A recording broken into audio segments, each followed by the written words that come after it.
train is a model of the grain trains that come through here. Sometimes they look like this, sometimes they're square.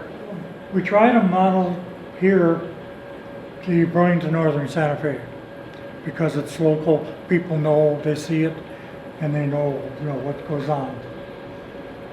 We have other cars that you don't see very often. Once in a while, what do we call a mixed freight will come through.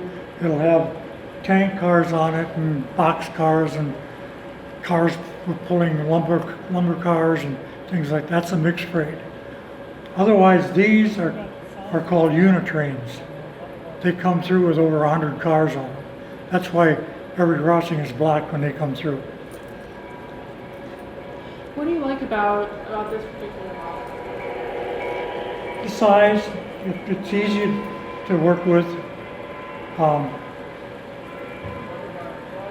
Building buildings, they're easier.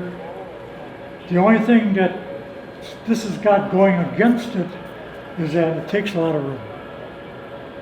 And as you can see how much room two of them take. Where you can do a lot of railroading with those. And this is considered a fairly large layout.